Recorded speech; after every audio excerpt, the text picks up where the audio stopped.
I wanted to create a tikanga paper that I could pass on to my sons and my daughter about how we were taught to gather kai when we were kids. I didn't want to lose that sort of research. I wanted to make it worthwhile, and the only way to make it worthwhile was to put it in writing. But after my first paper, it sort of made me realise there's a lot of knowledge, a lot of mātauranga that's involved with what I'm doing. And then it sort of changed to creating a wānanga for people to learn how to gather kai.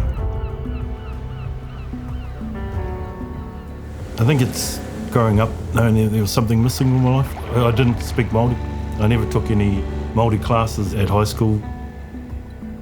It had no point. There were no jobs when I was at school. My body is in a Western world where I have to pay my mortgage, I have to pay my bills, I have to pay my power bill. But my mindset over the last probably 3 years has been in a te Ao Māori world. More caring about well-being of people, caring about other people more than myself. My rangahau might open a few eyes. It'll give the opportunity for people that have always thought about gathering kai to, yeah, you can do it. I think it'll give people a different perspective of kai gatherers and the mana that's held on a marae with gathering kai.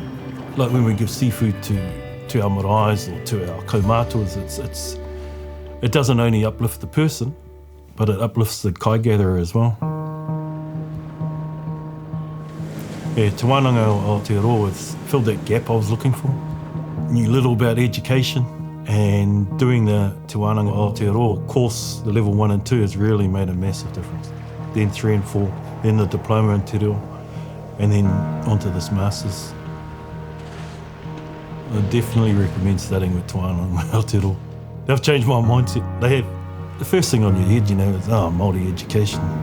If you think about it from a Western colonised view, they've actually looked down upon. But if you get in the system, if you get in with the wānanga, well, your eyes will open up. The teachers I have for my master's degree are next level. They challenge you, they push you, they want you to be good. And this is what they've done for me.